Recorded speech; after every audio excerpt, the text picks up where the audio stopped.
আসসালামু আলাইকুম। হ্যালো বন্ধুরা, কেমন আছো সবাই? আশা করি ভালো। আমিও তোমাদের দোয়ায় আলহামদুলিল্লাহ ভালো আছি। আরও একটা নতুন ভিডিও নিয়ে তোমাদের সামনে হাজির হলাম। আশা করছি তোমাদের অনেকটা ভালো লাগবে। আজকে আমি খুরমার রেসিপি নিয়ে এসেছি তোমাদের সাথে। 1 কেজি মতন এখানে ময়দা নিয়েছি, সামান্য পরিমাণ একটু লবণ নিয়েছি, একটু তেল দিয়েছি আর ময়দাটা আর এখানে সুন্দরভাবে ময়দাটা মাখাবো যতক্ষণ পর্যন্ত না ময়দাটা মুষ্টির মধ্যে এঁটে থাকে। আর তেল যেহেতু দিয়েছি, তেলের সাথে সুন্দরভাবে এটা মাখিয়ে নেব অনেকক্ষণ পর্যন্ত। আর এর মধ্যে হালকা পরিমাণ একটু কালো জিরা দেব, কারণ খুরমাতে কালো জিরা দিলে স্বাদটা অন্যরকম হয়, অনেক ভালো লাগে। আর এটা সুন্দরভাবে তেলটা যদি আটার সাথে মিক্সড না খায় তাহলেও ভালো হবে না। আর আমি এর আগেও খুরমা বানিয়েছিলাম, তবে এইভাবে রেসিপি শেয়ার করা হয়নি। আমি মাঝে মধ্যেই খুরমাটা বানাই, আমার মেয়েরা খুব পছন্দ করে। তো আজকে আরও একবার তোমাদের সাথে খুরমাটা শেয়ার করতেছি। আর এটা সুন্দরভাবে মাখানো শেষ হয়ে গেলে হালকা একটু ঠান্ডা পানি দিয়ে অল্প অল্প পানি নিয়ে সুন্দরভাবে মেখে নেব। বেশি করে পানি নেওয়া যাবে না, কারণ এর মধ্যে আর ময়দা ইউজ করা যাবে না, কারণ এটা তেল দিয়ে সুন্দরভাবে মাখানো হয়ে গেছে। আর এইটুকুর মধ্যেই যেন কাভার হয়ে যায়, এই জন্য এর মধ্যে বেশি পানি ইউজ করা যাবে না। অল্প অল্প পানি দিয়ে একটু শক্ত শক্ত করে মাখায় নিতে হবে। আর এর মধ্যে তেল দিয়ে ভালোভাবে নাড়াচাড়া করলে এটা অনেকটা মুচমুচে হয়, কারণ তেল আটার সাথে ভালোভাবে মিক্সড খাইলে এটা ভাজার জন্য অনেকটা মুচমুচে হয়ে যায়। আর এইটা এখন তেলের সাথে সুন্দরভাবে মেশানো হয়ে গেছে, দেখে বোঝাই যাচ্ছে। আর হালকা হালকা একটু দলা পাকতেছে, এই যে এরকম হবে। এরকম হয়ে গেলে বোঝা যাবে যে এটা পারফেক্ট হয়ে গেছে। এখন হালকা হালকা পানি দিয়ে এটাকে মেখে নিতে হবে।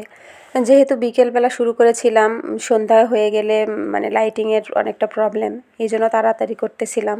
আর যেটাই করতে যাই সেটাই রাত হয়ে যায়, ভালোভাবে ভিডিও করতে পারি না, এইটার জন্য খুব খারাপ লাগে। সারাদিন অনেকটা ব্যস্ততার মধ্যেই থাকা হয়। যাই হোক, আস্তে আস্তে পানি নিয়ে এটাকে সুন্দরভাবে মাখানো হয়ে গেছে। এই যে পারফেক্ট একদম এরকম হবে। এটা এখন ঢাকনা দিয়ে ঢেকে দেব কিছুক্ষণ, প্রায় 10-15 মিনিট এটা ঢাকনা দিয়ে ঢেকে রাখবো। আর ঢেকে রাখার কিছুক্ষণ পরে এটা সুন্দরভাবে বানানো শুরু করব। যাই হোক, 10 মিনিট হয়ে গেছে এটা ঢাকা, এখন এটা বানাবো। আর এটা বানানোর সময় অবশ্যই পিরাতে লাগতে পারে, তাতে তোমরা তেলও ইউজ করতে পারো বা ময়দাও ইউজ করতে পারো। আমি তেলটা ইউজ করিনি, আমি ময়দাটাই ইউজ করতেছি এর সাথে। এটা বানানোর সময় আটকে গেলে হালকা তেল বা ময়দা ইউজ করতে পারো। আর পানি দেওয়ার আগে যেহেতু এর ভিতরে তেল আছে, তাই এটা অনেকটা সফট হয় মাখানোর পরে, তাই পিঠাটার সাথে অত বেশি একটা লেগে যাবে না, খুব কম লাগবে। আমি সামান্য পরিমাণ ময়দা নিয়েছি এখানে। এটা বানানো শেষ হয়ে গেছে, এখন এটা একটা চাকু দিয়ে সুন্দর করে পিস পিস করে কেটে নেব। তোমরা যেই সাইজের বানাইতে চাও সেই সাইজটাই নেবে সুন্দর করে। আমি একটু বড় বড় করব আর একটু মোটা করব, কারণ একটু মোটা করলে তেলের মধ্যে দেওয়ার সাথেই সুন্দরভাবে ফুলে যায় এটা। আর যদি বেশি চিকন করা হয় তাহলে একটু শক্ত শক্ত মনে হয় আমার কাছে। এই যে এইভাবে করব। আর এটা যখন এইভাবে রাখা হবে এটা সুন্দর ফুলে যাবে তেলের মধ্যে দেওয়ার সাথে সাথে। আর এটা তেলে যখন ফুলে যাবে, ফুলে যাওয়ার পরে যখন সুন্দরভাবে আবার শিরাতে দেওয়া হবে গুড় বা চিনি, তখন এটা সুন্দরভাবে লেগে যাবে। যাই হোক, আমার বানানো শেষ, পুরোটা ভিডিও করা হয়নি, বানাতে আমার অনেকটা টাইম লেগে গেছিলো। আর 1 কেজি ময়দার এতগুলো হয়েছিল, অনেক সুন্দরভাবে বানিয়েছিলাম। যেহেতু একা একা বানিয়েছি অনেকটা সময় লেগে গেছিলো, প্রায় সন্ধ্যা নেমে আসতেছে, তাই তাড়াহুড়ো করে একটু ভাজবো এখন।